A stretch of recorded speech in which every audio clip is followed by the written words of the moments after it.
हाँ जी पे class. Very good evening to all of you. सबको आवाज आ रही है बेटा मेरी? गुड इवनिंग सर, आ रहे आवाज। हम्म। तो बेटा आज हम शुरू करने वाले हैं हमारी क्लास 11th का इनऑर्गेनिक का last chapter, that is P block elements. तो अगर हम अपना पीरियोडिक टेबल देखें तो उसमें ये जो ब्लॉक होता है बेटा, उसको हम पी ब्लॉक एलिमेंट्स कहते हैं।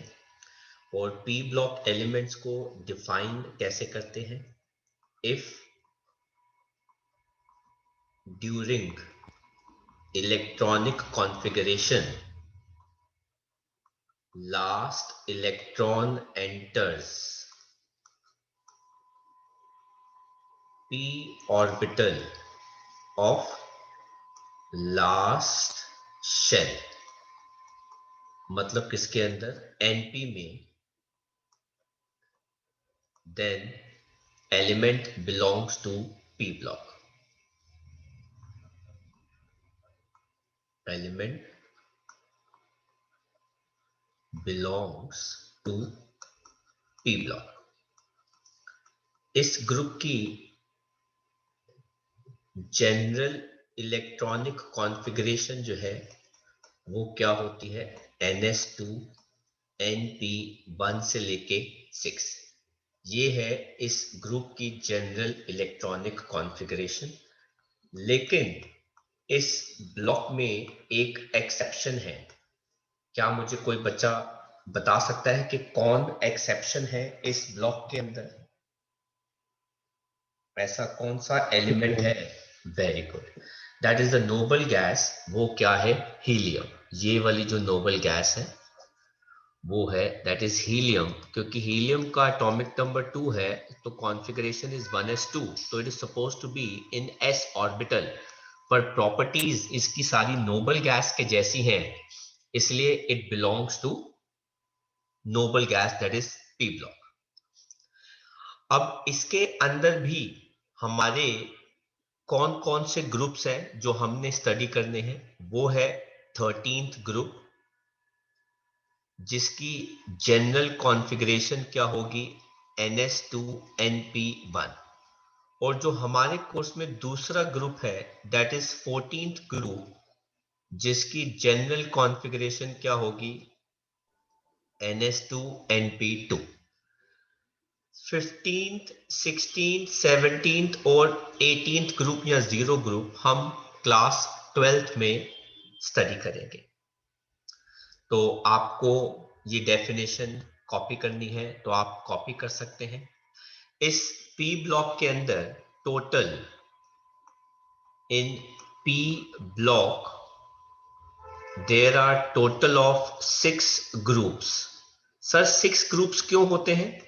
Because only maximum 6 electrons p block p orbital can accommodate. p orbital can accommodate. तो आप ये कॉपी कर सकते हैं, फिर हम आगे बढ़ते हैं। तो आगे बढ़ते हैं और बात करते हैं पी ब्लॉक के अंदर जनरल इंट्रोडक्शन इस ग्रुप की। जैसा कि हमने अभी पढ़ा कि जनरल कॉन्फ़िगरेशन ns2 np6 होती है, 1 से लेके 6। एक्सेप्शन जो है वो कौन हो गया? हीलियम, जिसको हम इस टेबल में या ग्रुप में प्लेस करते हैं। ऑक्सीडेशन स्टेट, ये वेरिएबल ऑक्सीडेशन स्टेट शो करते हैं। In fact to be more precise, ये दो टाइप के ऑक्सीडेशन स्टेट शो करते हैं बेटा। एक होता है ग्रुप ऑक्सीडेशन स्टेट और एक होता है 2 units less than group oxidation state. And किसकी वजह से बेटा? इनर्ट पेयर इफेक्ट की वजह से। अब पहले तो समझते हैं कि ये दो ऑक्सीडेशन स्टेट क्या होते हैं। जब हम बेटा ग्रुप की बात करते हैं तो ग्रुप हमारे पास जो है वो है group 1, group 2, group 13, group 14, group 15, group 16, group 17 और ग्रुप 18। हम अगर इनके वैलेंस इलेक्ट्रॉन्स की बात करें तो 1 2 3 4 5 6 7 8। अगर हम इनके कॉन्फ़िगरेशन की बात करें, अब मैं सिर्फ पी ब्लॉक की बात कर रहा हूं, तो पी ब्लॉक में ये सारे आते हैं। तो बेटा इसकी कॉन्फ़िगरेशन जनरल क्या होती है, NS2NP1। इसकी कॉन्फ़िगरेशन जनरल क्या होती है, NS2NP2। ये क्या हो गए, NS2NP3। ये हो गया NS2NP4। ये हो गया NS2NP5 एंड लास्ट ग्रुप होता है NS2NP6। अब इस P ब्लॉक के अंदर, ये पूरा हमारा बेटा P ब्लॉक है।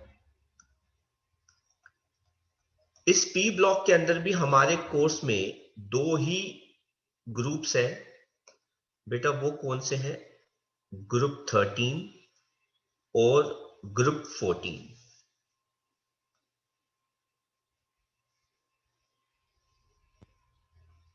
कौन कौन से है बेटा, ग्रुप 13 एंड ग्रुप 14। अगर मैं एग्जाम्पल लेता हूं ग्रुप 13 का, तो उसमें एलिमेंट कौन सा आता है, बोरॉन। बोरॉन के नीचे एल्यूमिनियम, एल्यूमिनियम के नीचे गैलियम, गैलियम के नीचे इंडियम, इंडियम के नीचे थैलियम। अगर मैं उसकी कॉन्फ़िगरेशन की बात करता हूं, इसके पास दो शेल्स हैं, तो ये रहा बोरॉन का न्यूक्लियस, पहला शेल, और दूसरा शेल उसमें आ जाएगा 2s2 2p1। ध्यान से मेरी बात सुनना, मैं क्या कर रहा हूं, मैं ग्रुप 13 का एग्जाम्पल ले रहा हूं और उसके अंदर कॉन्फ़िगरेशन लिख रहा हूं हर एलिमेंट की। Down the group size increase होता रहता है, तो ये आ गया 3s2 3p1। गैलियम के पास जाते हैं तो ये आ जाता है 4s2 4p1। इंडियम के पास आ जाते हैं, ये आ जाता है 5s2 5p1। और थैलियम के पास आ जाते हैं तो ये आ जाता है 6s2 6p1। तो ये हो गया ग्रुप 13 के एलिमेंट्स, और ये हो गई ग्रुप 13 के एलिमेंट्स की जनरल कॉन्फ़िगरेशन, जो बेटा क्या होती है, NS2 NP1। और मैंने इसके अंदर सिर्फ आउटर कॉन्फ़िगरेशन जो है हर एलिमेंट की लिख दी है। I hope I am very much clear कि मैंने क्या लिखा है, सब बच्चों को समझ में आ गया। क्योंकि इसके बाद जो मैं कॉन्सेप्ट बताने जा रहा हूं बेटा, उस पे बेस्ड क्वेश्चन क्लास 11th में भी आपके टेस्ट में एग्जाम में पूछा जाएगा, 12th में भी टेस्ट में एग्जाम में पूछा जाएगा, और एंट्रेंस में भी एग्जाम्स में पूछा जाता है। और उस कॉन्सेप्ट का नाम है इनर्ट पेयर इफेक्ट।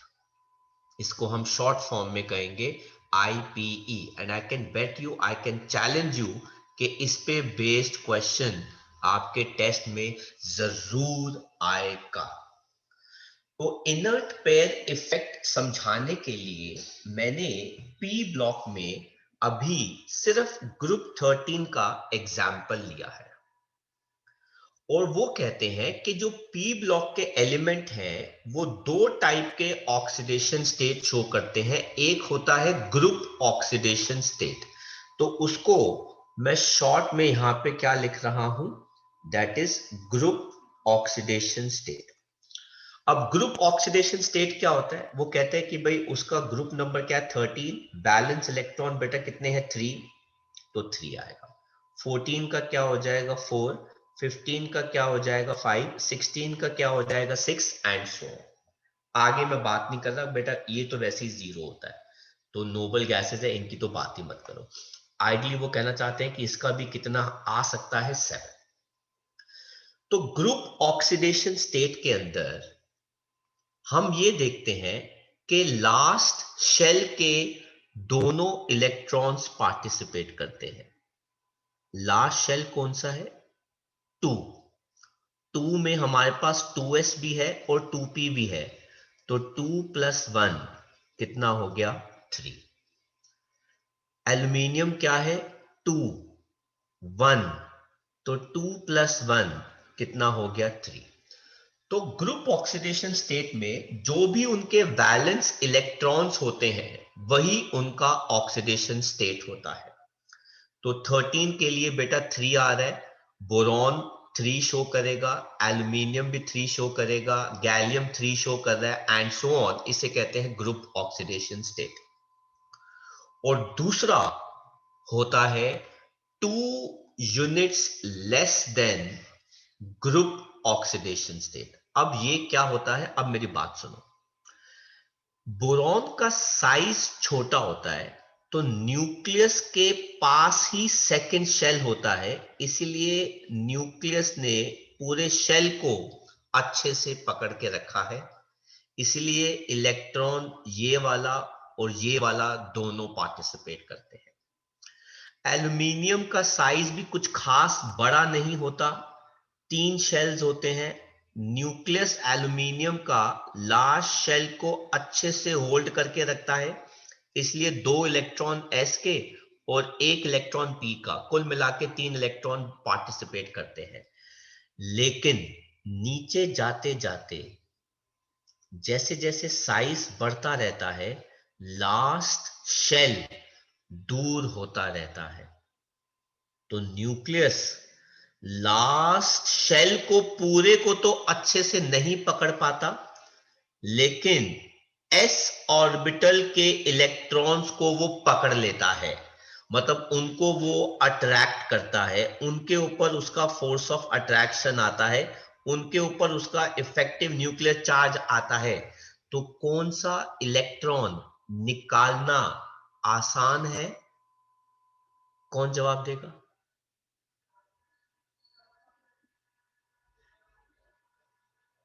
अगर थैलियम, पी वाला।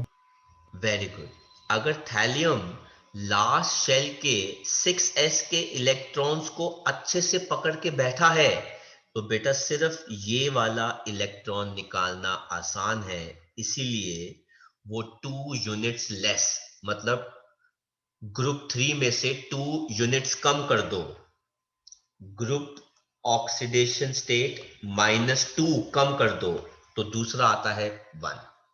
इसमें 2 माइनस कर दो तो दूसरा आता है 2, इसमें 2 माइनस कर दो 3, 2 माइनस कर दो, 2 माइनस कर दो, ये तो वैसे ही नोबल गैस है, तो क्या हो गया? 0। ये कॉन्सेप्ट भी इनमें काफी ज्यादा प्रोमिनेंट होता है। तो what is inert pair effect? P block के अंदर जब आप ऊपर से नीचे मूव करते हो तो एटम का साइज बढ़ता है। ऊपर के एटम्स के साइज छोटे होते हैं, तो इसीलिए न्यूक्लियस लास्ट शेल के सारे ऑर्बिटल्स को अट्रैक्ट करके रखता है। इस वजह से लास्ट शेल के सारे इलेक्ट्रॉन्स बॉन्डिंग में पार्टिसिपेट करते हैं। इस वजह से ऊपर के एलिमेंट्स का ऑक्सीडेशन स्टेट कितना होता है? 3, जिसे कहते हैं ग्रुप ऑक्सीडेशन स्टेट। लेकिन नीचे जाते जाते साइज बढ़ता रहता है, जिसकी वजह से न्यूक्लियस लास्ट शेल को तो होल्ड नहीं कर पाता, पर लास्ट शेल के अंदर जो ns के इलेक्ट्रॉन्स होते हैं, मतलब जो 6s के इलेक्ट्रॉन्स है, उसी को होल्ड करके रखता है, जिसकी वजह से इलेक्ट्रॉन्स 6p के निकालने आसान होते हैं। इस वजह से इसे कहते हैं ग्रुप ऑक्सीडेशन स्टेट -2, मतलब 2 यूनिट्स छोटा ऑक्सीडेशन स्टेट। पूरे p ब्लॉक में ऐसा चलता है। सिर्फ ग्रुप 13 के लिए नहीं, 14 के लिए भी चलता है, 15 के लिए भी चलता है, 16 के लिए भी चलता है। 13, 14, 15 में तो इनर्ट पेयर इफेक्ट बहुत ज्यादा प्रोमिनेंट है, बस 16, 17 में थोड़ा सा कंपैरेटिवली कम हो जाता है। तो इस इनर्ट पेयर इफेक्ट की वजह से पी ब्लॉक के एलिमेंट्स दो टाइप के ऑक्सीडेशन स्टेट शो करते हैं। ग्रुप ऑक्सीडेशन स्टेट जो उनके वैलेंस इलेक्ट्रॉन्स के बराबर होता है या उनके ग्रुप नंबर के बराबर होता है, और दूसरा होता है उससे 2 यूनिट्स कम। अब सर ये 2 यूनिट्स कम क्यों आ रहे हैं? क्योंकि बेटा इलेक्ट्रॉन्स NH2 के पार्टिसिपेट नहीं करते। ग्रुप ऑक्सीडेशन स्टेट के अंदर इलेक्ट्रॉन्स NH2 के और Np1 के पार्टिसिपेट करते हैं, लेकिन इसके अंदर सिर्फ Np ऑर्बिटल्स के इलेक्ट्रॉन्स पार्टिसिपेट करते हैं। इस वजह से 2 इलेक्ट्रॉन कम हो गए पहले से, इसे कहते हैं इनर्ट पेयर इफेक्ट। आपको यहां से जो जो कॉपी करना है कॉपी कर लीजिए, स्पेशली जो राइट साइड पे मैंने लिखा है ग्रुप 13 के बारे में, that is something really important for you to understand. और कोई डाउट हो तो आप पूछ सकते हैं। हाँ जी बेटा, तो आगे बात करते हैं। अब देखो इनर्ट पेयर इफेक्ट क्या होता है। कहते हैं जब इलेक्ट्रॉन्स सिर्फ p ऑर्बिटल के पार्टिसिपेट करते हैं,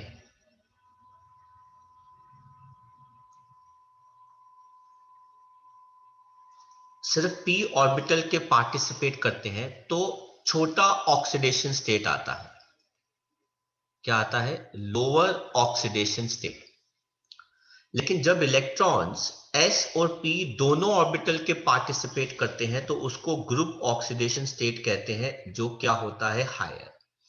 तो अगर मैं सिर्फ ग्रुप 13 और ग्रुप 14 के एलिमेंट्स की बात करूं, जिनकी जनरल कॉन्फ़िगरेशन बेटा क्या होती है? NH2 NP1, और इनकी जनरल कॉन्फ़िगरेशन क्या होगी? NH2 NP2। तो इनका जो ग्रुप ऑक्सीडेशन स्टेट है वो कितना आ जाएगा? 3। इसका कितना आ जाएगा? 4। और जो इनका ग्रुप ऑक्सीडेशन स्टेट -2 यूनिट्स है, जो लोअर ऑक्सीडेशन स्टेट है बेटा, वो कितना आ जाएगा? 1। और ये कितना आ जाएगा? 2। तो this is what we are going to study. और सर ऐसा क्यों होता है? ये किसकी वजह से होता है? Due to inert pair effect. इसको हम कहते हैं IPE। तो पी ब्लॉक के अंदर जो हमारी नेक्स्ट चीज बहुत इंपॉर्टेंट है बेटा, 2 टर्म्स अभी हमने पढ़ी है। एक तो हमने पढ़ी है ऑक्सीडेशन स्टेट, 2 टाइप के हैं, एक ग्रुप ऑक्सीडेशन स्टेट है और दूसरा जो है वो है ग्रुप ऑक्सीडेशन स्टेट -2। और दूसरी प्रॉपर्टी जो हमने पढ़ी है वो है इनर्ट पेयर इफेक्ट, IPE। मैं एक लिस्ट बना दूंगा यहाँ पे 4-5 चीजों की जो इतनी इंपॉर्टेंट है कि उन्हीं में से क्वेश्चन जो है वो पूछे जाते हैं। तो जो भी क्वेश्चन पी ब्लॉक का आएगा, the first thing first you will do is कि you will compare those things with this list. इस लिस्ट को एक अलग से पेज पे या नोट्स के लास्ट पेज पे लिख लेना। ये 4-5 चीजें मैं यहाँ पे आपको लिखवाने वाला हूं। तो आपने पी ब्लॉक में लिखा है फर्स्ट ऑक्सीडेशन स्टेट, एक लिखा है ग्रुप ऑक्सीडेशन स्टेट, दूसरा लिखा है ग्रुप ऑक्सीडेशन स्टेट -2, और दूसरी जो टर्म लिखी है आपने इनर्ट पेयर इफेक्ट। ये मैं आपको इसके बाद की जो और इंपॉर्टेंट टर्म्स है वो लिखवाऊंगा, तो आप ये कॉपी कर सकते हैं।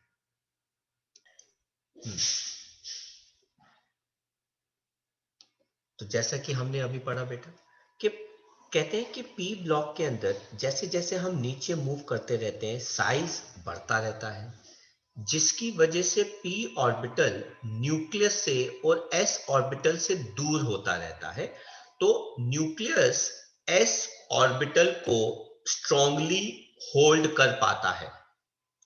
अगर s ऑर्बिटल को वो ज्यादा अट्रैक्ट कर रहा है, आई रिपीट, अगर s ऑर्बिटल को, अगर वो ns ऑर्बिटल को ज्यादा अच्छे से अट्रैक्ट कर पा रहा है, तो किसके इलेक्ट्रॉन्स पार्टिसिपेट करेंगे? p ऑर्बिटल के। सो इसीलिए इलेक्ट्रॉन p ऑर्बिटल के पार्टिसिपेट करते हैं, s ऑर्बिटल के नहीं करते, जिसको हम कहते हैं inert pair effect. And it becomes more and more prominent जैसे हम नीचे जाते रहते हैं। तो ऊपर के एलिमेंट्स वो बड़ा ऑक्सीडेशन स्टेट शो करेंगे, मतलब वो ग्रुप ऑक्सीडेशन स्टेट शो करेंगे, लेकिन नीचे के एलिमेंट्स जो ऑक्सीडेशन स्टेट वो शो करेंगे वो 2 यूनिट्स कम होगा ग्रुप ऑक्सीडेशन स्टेट में। देन हम बात करते हैं कैरेक्टरिस्टिक्स की। पी ब्लॉक के अंदर ज्यादातर नॉन मेटल्स, ये ज्यादातर क्या, सारे नॉन मेटल्स पी ब्लॉक में ही आते हैं, सारे मेटलॉइड्स भी पी ब्लॉक के अंदर है, और सारी नोबल गैसेस भी पी ब्लॉक के अंदर है। All non metals, all semi metals, all noble gases इसी के अंदर आती हैं। इन सब की आयनाइजेशन एंथैल्पी बहुत ज्यादा होती है। अब सारे नॉन मेटल्स हैं तो इनकी इलेक्ट्रोनेगेटिविटी भी बहुत ज्यादा है। तो आप अगर पिछले स्लाइड में अगर आप हमारा ये देखें पीरियोडिक टेबल, तो आप देख सकते हैं बेटा, ये जितने भी ग्रीनिश कलर के हैं ये सारे नॉन मेटल हैं, जितने भी ये ऑरेंजिश कलर के हैं बेटा ये सारे सेमी मेटल हैं, और जितने ये ब्लूइश कलर के आ रहे हैं ये मेटल हैं। जितने भी यहाँ पे कलर के आ रहे हैं पिंकिश कलर के, बिल्कुल एक्सट्रीम राइट में, ये सारी नोबल गैसेस हैं, राइट। बस ये अकेला हाइड्रोजन है जो बाहर पीरियोडिक टेबल के पड़ा हुआ है, क्योंकि इसके अपने पर्सनल रीजंस है जो हमने हाइड्रोजन चैप्टर में पढ़ा है। बट अदरवाइज सारे नॉन मेटल्स, सारे सेमी मेटल्स और कुछ सारी नोबल गैसेस पी ब्लॉक के अंदर आते हैं। कुछ मेटल्स हैं जो पी ब्लॉक के अंदर आते हैं। तो इस वजह से ये इस ग्रुप के अंदर जितने भी एलिमेंट्स हैं उनकी IE बहुत ज्यादा है। वो इलेक्ट्रॉन लूज करना पसंद नहीं करते, इलेक्ट्रॉन गेन करना पसंद करते हैं, और जब बॉन्ड बना लेते हैं तो ये उन्हीं के इलेक्ट्रॉन्स अपनी तरफ खींचना शुरू करते हैं। जब ये वाले नॉन मेटल कंबाइन करते हैं रिएक्टिव मेटल्स के साथ, तो ये आयनिक कंपाउंड्स बनाते हैं, क्योंकि इनकी इलेक्ट्रोनेगेटिविटीज में काफी डिफरेंस होता है। लेकिन जब ये दूसरे नॉन मेटल्स के साथ कंबाइन करते हैं तो ये कोवैलेंट कंपाउंड्स बनाते हैं, क्योंकि उनके बीच में इलेक्ट्रोनेगेटिविटी का डिफरेंस जो है वो कम होता है। बेटा जितना ज्यादा डिफरेंस इलेक्ट्रोनेगेटिविटी में दो एलिमेंट के बीच में आएगा, A एंड B, इन दोनों की इलेक्ट्रोनेगेटिविटी में जितना ज्यादा डिफरेंस होगा, बॉन्ड बेटा उतना आयनिक नेचर होता है। और अगर डिफरेंस बहुत कम होगा तो बेटा वो क्या बन जाएगा? कोवैलेंट बन जाता है। इसीलिए बेटा नॉन मेटल्स जो होते हैं वो एसिडिक या न्यूट्रल ऑक्साइड्स बनाते हैं, हालांकि ग्रुप 1 और ग्रुप 2 के मेटल्स जो होते हैं वो बेसिक या फिर एम्फोटेरिक ऑक्साइड्स बनाते हैं। ये हम पहले भी पढ़ चुके हैं। कहते हैं फर्स्ट एलिमेंट पी ब्लॉक का बाकी सब एलिमेंट से डिफर करता है दो मेजर एस्पेक्ट के अंदर। In fact to be more precise, second period का हर एलिमेंट बाकी के जितने भी पीरियड के एलिमेंट्स हैं उनसे डिफर करता है दो रीजन में। एक बेटा साइज बहुत ही छोटा होता है इनका, जिसकी वजह से इनकी इलेक्ट्रोनेगेटिविटी बहुत ज्यादा होती है, और दूसरा बेटा इनके पास d ऑर्बिटल नहीं होता। बेटा सेकंड पीरियड में सिर्फ दो ही ऑर्बिटल होते हैं, s और p। d ऑर्बिटल कम से कम थर्ड पीरियड से शुरू होता है, इसीलिए ये 4 से ज्यादा बॉन्ड्स नहीं बना सकते। तो आप देख लीजिएगा बेटा, ग्रुप 13 में बोरॉन है, वो 4 बॉन्ड बना सकता है फ्लोरीन के साथ, क्योंकि उसके पास d ऑर्बिटल नहीं है। Very important statement. तो अगर आपके पास BF3 है तो आप उसको सिर्फ एक F- दे सकते हो, तो बेटा वो क्या बना लेगा, BF4 माइनस, है ना। ये sp2 होता है और ये sp क्या हो जाता है 3। लेकिन अगर आपके पास AlF3 है, आप उसको फर्दर 3F माइनस दे सकते हो और वो क्या बना लेता है AlF6 3 माइनस। इसके अंदर हाइब्रिडाइजेशन क्या हो गई sp2 और इसके अंदर उसकी हाइब्रिडाइजेशन क्या हो गई sp3d2। सर ऐसा क्यों हुआ, क्योंकि इसके अंदर d ऑर्बिटल नहीं है, एब्सेंस ऑफ d ऑर्बिटल। लेकिन एल्यूमिनियम के पास d ऑर्बिटल होता है क्योंकि इसके पास 3 शेल होते हैं।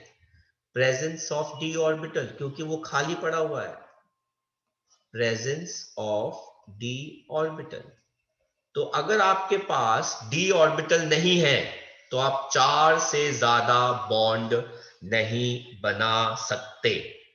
लेकिन अगर आपके पास ज्यादा बड़ा ऑर्बिटल है, d ऑर्बिटल है, तो आप बेटा 4 से ज्यादा बॉन्ड बना सकते हो, क्योंकि d ऑर्बिटल को आप क्या करा देंगे, उसमें इन्वॉल्व करा देंगे।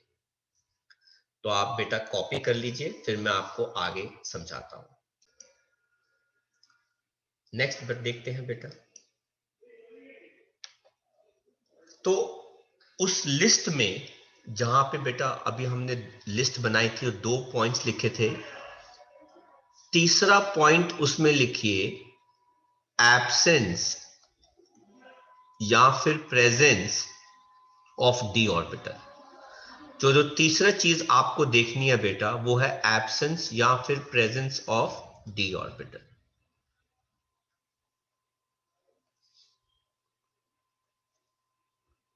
और बात करते हैं बेटा नेक्स्ट पॉइंट की।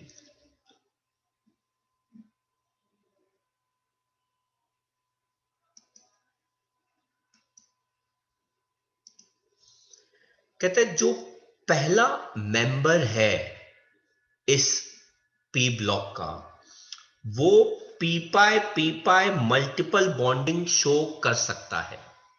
अगर हम उदाहरण लें, हमने देखा है छोटी क्लासेस में कार्बन जो है वो डबल बॉन्ड बनाता है कार्बन के साथ, कार्बन जो है वो कार्बन के साथ ट्रिपल बॉन्ड भी बनाता है। हमने देखा नाइट्रोजन जो है वो ट्रिपल बॉन्ड बनाता है नाइट्रोजन के साथ। और हमने ये भी देखा कि वो खुद के साथ ही नहीं, दूसरों के साथ भी मल्टीपल बॉन्ड्स बनाता है।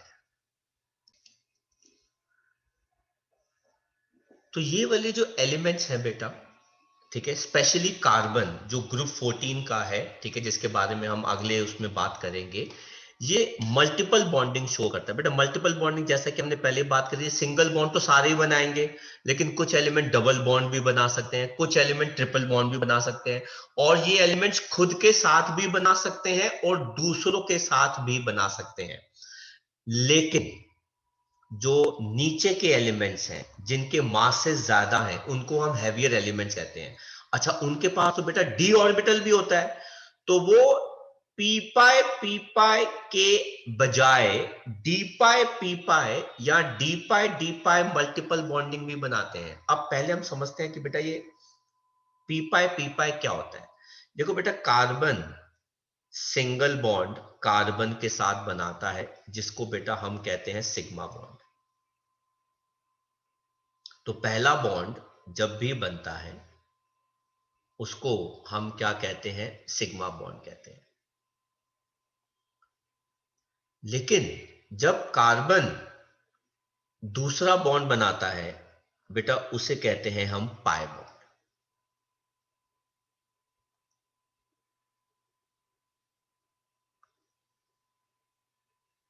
अच्छा, इस कार्बन का p ऑर्बिटल और इस कार्बन का p ऑर्बिटल दोनों मिलकर पाई बॉन्ड बनाते हैं बेटा, इसलिए इसे कहते हैं p पाई मल्टीपल बॉन्डिंग। लेकिन जो नीचे के एलिमेंट हैं उसमें जो पहला एलिमेंट है उसका d ऑर्बिटल और जो दूसरा एलिमेंट है उसका p ऑर्बिटल आपस में मिलके जब दो बॉन्ड बनाते हैं तो बेटा उसको d पाई p पाई बॉन्डिंग कहते हैं। या फिर x और x के बीच में दोनों ही अपने डी डी ऑर्बिटल इस्तेमाल करके मल्टीपल बॉन्ड बना रहे हैं, उसे कहते हैं डी पाई मल्टीपल बॉन्डिंग। लेकिन ये वाली जो मल्टीपल बॉन्डिंग है, ये बेटा नीचे के एलिमेंट शो कर सकते हैं क्योंकि उनके पास डी ऑर्बिटल है। तो हमारा फोर्थ पॉइंट जो इसके अंदर आता है वो आता है पी पाई, वो आता है डी पाई पी पाई, या फिर वो आता है डी पाई डी पाई। ये कुछ भी नहीं है बेटा, मल्टीपल बॉन्डिंग, मल्टीपल बॉन्डिंग। अब मैं आपको एक बड़े सिंपल सी बात कर रहा हूं कि कार्बन जो है, carbon can not show d pi p pi और d pi multiple bonding.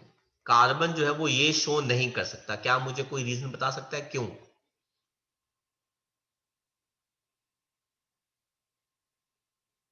Carbon D पाई या कार्बन डी पाई पी पाई मल्टीपल बॉन्डिंग शो नहीं कर सकता। क्यों नहीं शो कर सकता? तो डी बिकॉज ऑर्बिटल उसके पास डी ऑर्बिटल नहीं होता। अगर उसके पास डी ऑर्बिटल ही नहीं है तो वो डी पाई मल्टीपल बॉन्डिंग कैसे शो करेगा? उसके पास पी ऑर्बिटल है खाली, इसलिए वो शो करता है। बट डी ऑर्बिटल उसके पास खाली नहीं है, इसलिए वो डी पाई पी पाई या फिर D pi multiple bonding show नहीं कर सकता। तो आप उस लिस्ट में तीसरे और फोर्थ पॉइंट को भी मार्क कर लीजिए। तो आगे बढ़ते हैं, हम बात करते हैं फर्स्ट ग्रुप पी ब्लॉक का, दैट इज ग्रुप 13। इसे कहते हैं बोरॉन की फैमिली, बोरॉन का परिवार। इसकी जनरल कॉन्फ़िगरेशन क्या होती है? NS2 NP1। और इसके अंदर कौन कौन से एलिमेंट आते हैं? Boron, aluminium, gallium, indium, thallium.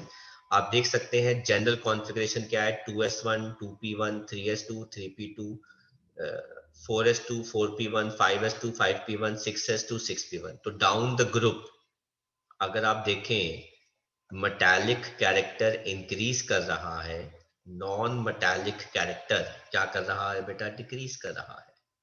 तो नॉन मेटालिक कैरेक्टर इज किसका? सिर्फ बोरॉन का। तो एक्चुअली में बोरॉन एक नॉन मेटल होता है। क्यों सर? क्योंकि उसका साइज छोटा है, उसकी इलेक्ट्रोनेगेटिविटी भी ज्यादा है, वो इतनी आसानी से इलेक्ट्रॉन लूज नहीं कर सकता। बेटा ये सारे फीचर्स किसके होते हैं? नॉन मेटल्स के होते हैं। मेटल्स तो इलेक्ट्रॉन आराम से लूज करना पसंद करते हैं। बात करें एटॉमिक रेडियाई के, तो radius down the group increase करता है क्योंकि नया शेल ऐड हो रहा है। लेकिन आपको पता है एटॉमिक रेडियस गैलियम का एल्यूमिनियम से बड़ा होना चाहिए, पर बेटा क्या होता है? छोटा होता है। सर ऐसा क्यों होता है? इसके लिए हम वापस चलते हैं बेटा हमारे पीरियोडिक टेबल में, इस पार्ट का रीजन ढूंढने के लिए। तो it is a very nice part जो हम अभी डिस्कस करने वाले हैं, ठीक है, समझाने वाले हैं।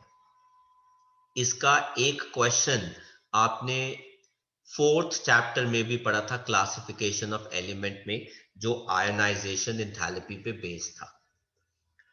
तो अब जरा ध्यान से देखना मैं किस बारे में बात करने वाला हूं। बेटा हम हाइड्रोजन के बाद हीलियम में जाते हैं, हीलियम के बाद लिथियम में जाते हैं, लिथियम के बाद बेरिलियम में जाते हैं, बोरॉन, कार्बन, ऐसे आगे जाते रहते हैं। जैसे जैसे हम ऐसे आगे जाते रहते हैं, जाते रहते हैं, जाते रहते हैं, जाते रहते हैं, जाते रहते हैं, बेटा इलेक्ट्रॉन कहां पे एंटर करते हैं? लास्ट शेल में। इलेक्ट्रॉन कहां पे एंटर करते हैं? लास्ट शेल में।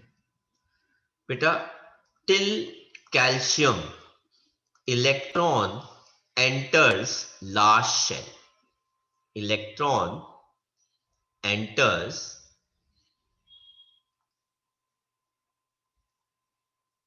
Orbitals of last shell. ठीक है, तो कैल्शियम तक इलेक्ट्रॉन जो है वो कहां पे एंटर करते रहते हैं बेटा, लास्ट शेल तक। लेकिन जब हम स्कैंडियम से लेके जिंक तक जाते हैं तो बेटा ये 10 इलेक्ट्रॉन है, 21 से 30। But when we move from scandium to zinc, comma 10 electron enters बेटा कौन से शेल में, n-1 d ऑर्बिटल में। अगर इलेक्ट्रॉन लास्ट शेल में जा रहा है तो बेटा वो स्क्रीनिंग इफेक्ट शो करता है। लेकिन अगर इलेक्ट्रॉन सेकेंड लास्ट शेल के ऑर्बिटल में जाता है बेटा स्क्रीनिंग इफेक्ट नहीं होती, डिक्रीज कर जाती है, due to which nuclear charge या इफेक्टिव न्यूक्लियर चार्ज बेटा क्या कर जाता है, इंक्रीज, जिसकी वजह से साइज बेटा क्या कर जाता है, डिक्रीज। तो जरा ध्यान से देखो बेटा, तो आप स्कैंडियम तक गए, टाइटेनियम आ गया, देन करते करते कॉपर आ गया, देन करते करते जिंक आ गया, और बाद में कौन आ गया, गैलियम। तो बेटा एल्यूमिनियम के बाद यहां तक तो ठीक है, silicon, phosphorus, sulphur, argon, potassium, calcium, यहां तक ठीक है। लेकिन जब स्कैंडियम से लेके जिंक तक हम 10 इलेक्ट्रॉन एंटर करते हैं तो बेटा वो लास्ट शेल में जाने की बजाय कहां पे जाते हैं, सेकंड लास्ट शेल में। सेकंड लास्ट शेल में अगर इलेक्ट्रॉन जाएगा तो वो स्क्रीन रिपेल नहीं कर पाता। अगर वो स्क्रीनिंग या रिपेलिंग नहीं कर पाएगा तो बेटा ऑटोमेटिकली अट्रैक्शन बढ़ जाता है, जिसकी वजह से साइज बेटा क्या कर जाता है, डिक्रीज कर जाता है। तो यही कॉन्सेप्ट मैं आपको बता रहा हूं। अगर आप ध्यान से देखें, देखो बेटा 3D1, 3D2, 3D3, 3D5, 3D5, 3D6, 3D7। हालांकि शेल कितने हैं इनके पास, 4, लेकिन इलेक्ट्रॉन कहां जा रहा है, सेकेंड लास्ट शेल में। अगर इलेक्ट्रॉन लास्ट शेल में जाते हैं तो बेटा स्क्रीनिंग इफेक्ट बेटा क्या करता है, इंक्रीज। लेकिन अगर इलेक्ट्रॉन सेकेंड लास्ट शेल में जाएगा तो स्क्रीनिंग इफेक्ट जो होता है बेटा वो क्या कर जाता है, डिक्रीज, जिसकी वजह से फोर्स ऑफ अट्रैक्शन इंक्रीज कर जाता है और साइज क्या कर जाता है, डिक्रीज। इस वजह से बोरॉन से साइज में बड़ा कौन होता है, एल्यूमिनियम। लेकिन एल्यूमिनियम थोड़ा सा बड़ा गैलियम से भी होता है। हालांकि गैलियम को एल्यूमिनियम से बड़ा होना चाहिए, पर यहां पे फर्क आ जाता है। तो वही रीजन हम यहां पे पढ़ रहे हैं इस स्लाइड के अंदर।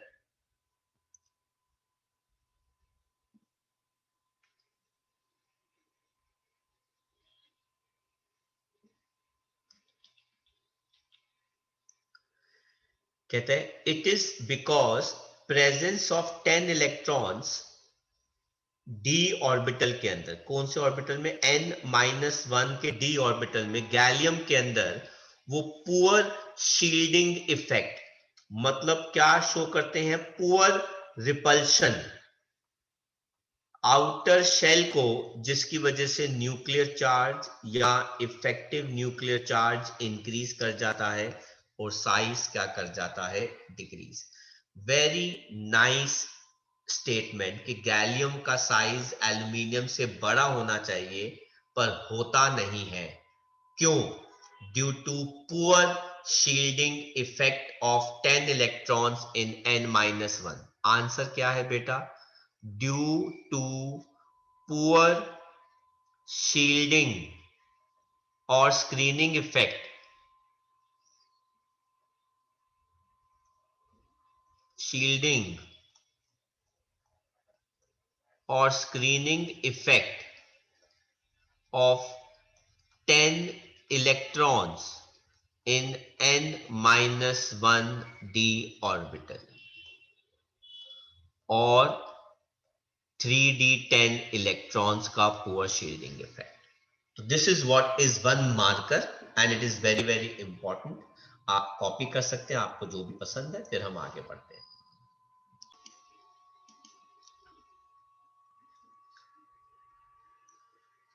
तो देखिए गैलियम का साइज एल्यूमिनियम से छोटा कैसे हो जाता है. जब आपके पास एलिमेंट है, आपके पास पहला शेल है, दूसरा शेल है, तीसरा शेल है, ठीक है, तो साइज जो है कॉन्सेप्ट के हिसाब से, ट्रेंड के हिसाब से बढ़ता है, ठीक है. लेकिन जब आपके पास इलेक्ट्रॉन सेकेंड लास्ट शेल में जाने लग जाते हैं, एल्यूमिनियम से नीचे गैलियम जिसके पास 4 शेल होते हैं, तो जब इसके अंदर 4s3 4s2 4p3 आ जाता है, तो यहां पे जो ऑलरेडी 3d10 इलेक्ट्रॉन्स होते हैं उनके आने की वजह से या पहले से एंटर करने की वजह से ये अट्रैक्शन ज्यादा होने लग जाती है, जिसकी वजह से ये ऑर्बिटल्स जो होते हैं वो कहां पे आ जाते हैं, पास आ जाते हैं. तो साइज जो है वो क्या कर जाता है, ड्रास्टिकली रिड्यूस कर जाता है. इसीलिए हम इस शब्द का इस्तेमाल करते हैं, वो है पुअर शील्डिंग इफेक्ट. तो आपको इसी शब्द का आंसर में भी इस्तेमाल करना है. तो एल्यूमिनियम का एटॉमिक रेडियस कितना होता है, 143 पिकोमीटर, और इसका कितना हो जाता है, 135 पिकोमीटर. तो गैलियम का साइज जो है वो डिक्रीज कर जाता है due to poor shielding effect, जिसकी वजह से फोर्स ऑफ अट्रैक्शन क्या कर जाता है, इंक्रीज कर जाता है. तो आप ऐसा भी कर सकते हैं कि हमने जहां पे पीछे लिखा है नोट्स के अंदर अपनी रेफरेंस के लिए, तो आप लिख दीजिएगा गैलियम का साइज कितना आ जाता है, 135 पिकोमीटर, और एल्यूमिनियम का साइज कितना है, 143 पिकोमीटर. ये आप लिख सकते हैं बेटा. गैलियम का साइज इज 135 पिकोमीटर और एल्यूमिनियम का साइज इज 143 पिकोमीटर. तो थोड़ा सा साइज में क्या आ जाता है, रिडक्शन आ जाता है. और वर्ड क्या यूज करना है, पुअर शील्डिंग इफेक्ट.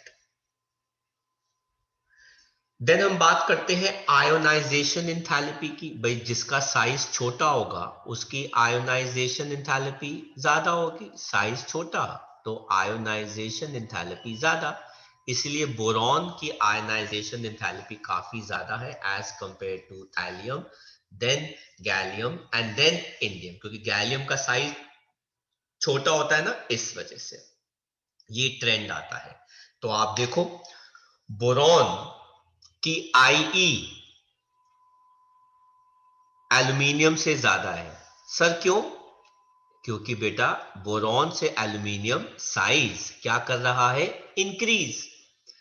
लेकिन एल्यूमिनियम से गैलियम आईई जो है वो डिक्रीज की जगह इंक्रीज कर रही है. क्यों, क्योंकि बेटा साइज क्या कर जाता है बेटा, एल्यूमिनियम से गैलियम डिक्रीज. देन गैलियम से इंडियम आईई क्या कर रही है, डिक्रीज, है ना. क्यों, क्योंकि साइज जो है बेटा क्या कर रहा है, increase. And then indium to thallium IE increase कर रही है, क्योंकि बेटा दोबारा साइज क्या करता है, डिक्रीज करता है. सर यहां पे तो आपने बता दिया due to poor shielding effect. कौन से इलेक्ट्रॉन्स के, डी इलेक्ट्रॉन्स के, वो भी कौन से वाले, 3d10 इलेक्ट्रॉन्स जो थे बेटा, उनका शील्डिंग इफेक्ट पुअर था. इस वजह से इफेक्टिव न्यूक्लियर चार्ज इंक्रीज कर गया, साइज गैलियम का कम हो गया, इस वजह से गैलियम की आईई ज्यादा हो गई. लेकिन सर यहां पे क्या हो रहा है बेटा, जब हम इंडियम से थैलियम जाते हैं तो बेटा f ऑर्बिटल भी आता है. सर कैसे, तो मुझे आपको वापस पीरियोडिक टेबल पे लेके चलना पड़ेगा, जहां पे हम देखेंगे कि f ऑर्बिटल कैसे आता है।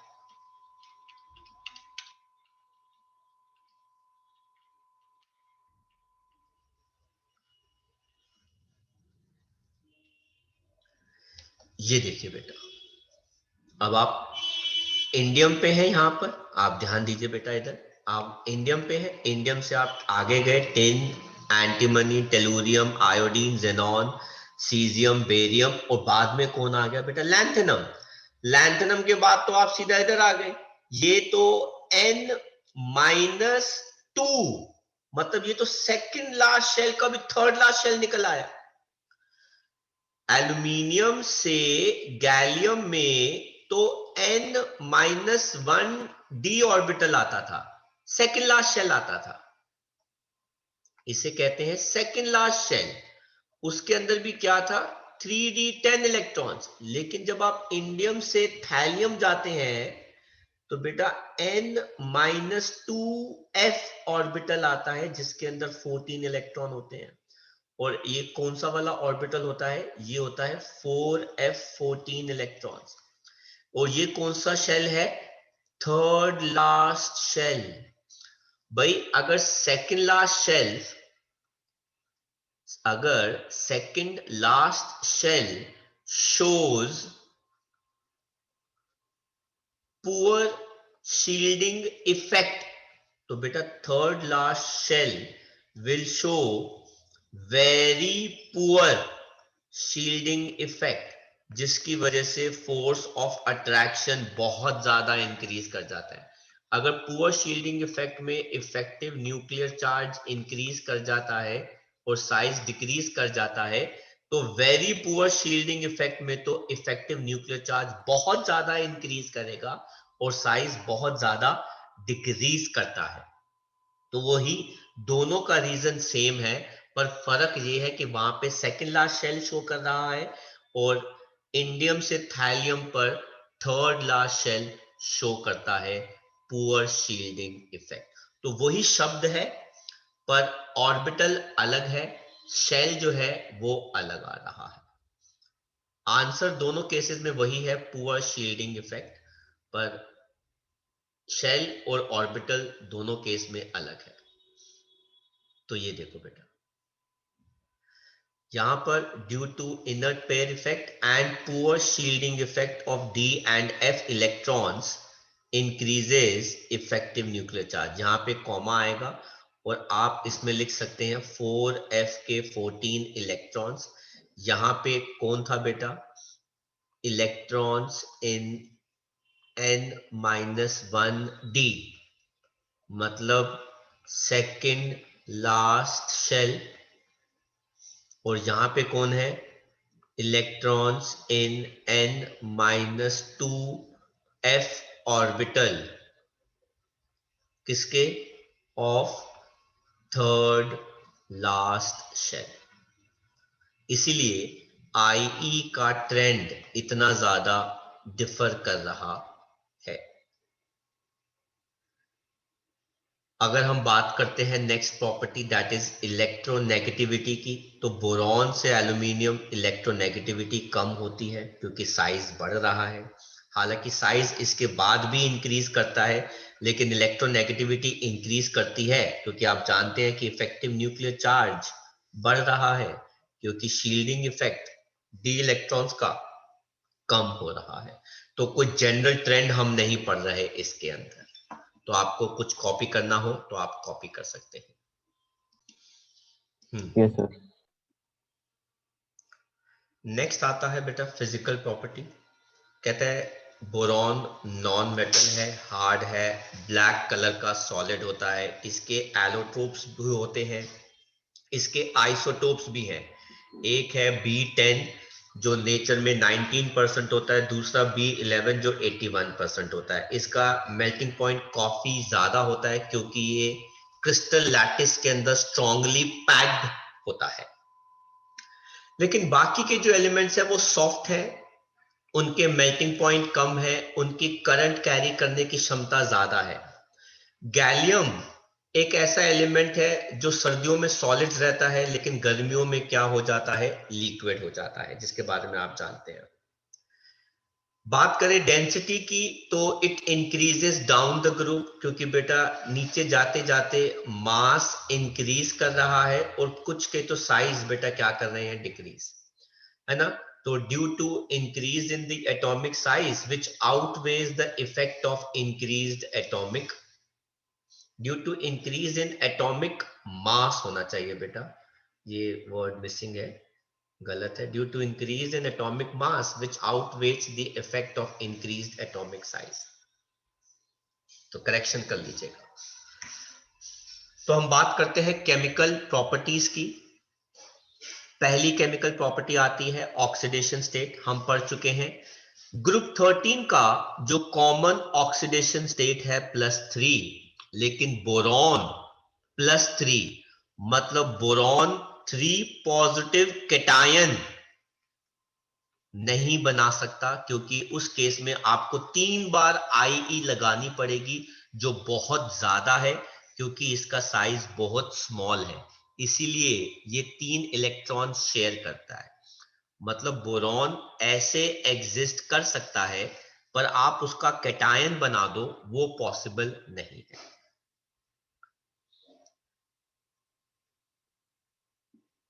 लेकिन down the group, very nice statement and very important statement, +3 oxidation state मतलब शो करने की टेंडेंसी कम होती रहती है और +1 की बढ़ती रहती है। सर किसकी वजह से, इनर्ट पेयर इफेक्ट की वजह से। तो बेटा एल्यूमिनियम +3 शो करेगा, लेकिन नीचे जाते जाते थैलियम +3 शो नहीं करेगा, बट +1 शो करेगा। इसके अलावा आयोनिक कैरेक्टर +1 में ज्यादा होता है और +3 में कम होता रहता है, क्योंकि आयन का साइज बदल जाता है। तो मैं एक चीज और बेटा ऐड करा रहा हूं, पॉइंट नंबर 5। जरा देखो बेटा, +1 +2 +3 +4 +5 मैंने ऐसे लिख दिया। अगर आप बेटा ऐसे जा रहे हो, सर क्या मतलब, इसका बेटा मतलब होता है oxidation state increases, covalent nature increases, acidic nature increases. लेकिन अगर आप ऐसे जा रहे हो तो बेटा ऑक्सीडेशन स्टेट ऐसे में कम होता है, आयोनिक नेचर बेटा इंक्रीज करता है, बेसिक कैरेक्टर बेटा क्या करता है, इंक्रीज करता है। इसीलिए +1 वाले बेटा नेचर में क्या होते हैं, आयोनिक, एंड +3 वाले in comparison to +1 +3 oxidation state वाले नेचर में बेटा क्या होते हैं, कोवैलेंट, नेचर में ये क्या होंगे, एसिडिक, और +1 वाले नेचर में क्या होंगे, बेसिक होंगे। तो बेटा ये जो पॉइंट नंबर 5 है, वो जो लिस्ट मैंने बनवाई थी वहां पे लिख दीजिए, कॉपी कर लीजिए बेटा। तो स्टेबिलिटी +1 के साथ अगर देखी जाए तो कौन +1 में सबसे ज्यादा स्टेबल है, थैलियम। एल्यूमिनियम नहीं है। सर क्यों, क्योंकि एल्यूमिनियम +3 शो करता है। सर किसकी वजह से, इनर्ट पेयर इफेक्ट की वजह से। गैलियम भी +3 प्रेफर करता है इन कंपैरिजन टू +1। इंडियम जो है वो भी +1 प्रेफर करता है इन कंपैरिजन टू +3, लेकिन थैलियम +1 शो करेगा, एल्यूमिनियम +3 शो करेगा। तो this was all about oxidation state जो हमने पढ़ा है। तो आज हम यहीं तक ही पढ़ेंगे, प्रॉबेबली नेक्स्ट क्लास में हम केमिकल प्रॉपर्टी से ही दोबारा कंटिन्यू करेंगे। तो क्लास हमने आज पी ब्लॉक में पहले तो बेसिक कैरेक्टर्स जाने और अब हमने ग्रुप 13 के फिजिकल प्रॉपर्टीज को अंडरस्टैंड किया, उनके बेसिक कैरेक्टर्स को अंडरस्टैंड किया। तो आई होप आपको हमारा आज का ये लेक्चर अच्छा लगा होगा। अगर अच्छा लगा है तो बेटा इसको जरूर लाइक कीजिए। आप इन लेक्चर्स को अपने फ्रेंड्स के साथ भी जरूर शेयर कीजिए ताकि वो भी एक हेल्प, एक सपोर्ट इन लेक्चर से पा सकते हैं, अपने कॉन्सेप्ट को ज्यादा बेटर बना सकते हैं। इसके अलावा आपका कोई भी डाउट हो, किसी भी क्वेश्चन, टॉपिक या चैप्टर को लेके आप मुझे जरूर लिखें। मैं आपकी हेल्प करूंगा, आपके डाउट्स को सॉल्व करूंगा, वो भी फ्री ऑफ कॉस्ट। और अगर मुझे उसके लिए एक लेक्चर भी बनाना पड़े तो मैं जरूर बनाऊंगा। ऐसे ही रेगुलर अपडेट्स और नोटिफिकेशंस के लिए आप हमारे चैनल को सब्सक्राइब कीजिए ताकि आपको टाइम टू टाइम अपडेट्स जो है वो मिलते रहे, इस क्लास के लिए भी और आगे की जो फ्यूचर क्लासेस है, क्लास 11th और 12th और एंट्रेंस, उनके लिए भी आपको मिलते रहे। तो वो मिलेंगे बहुत जल्दी अपने नए लेक्चर के साथ। Till then take care, study hard and bye bye from school of science.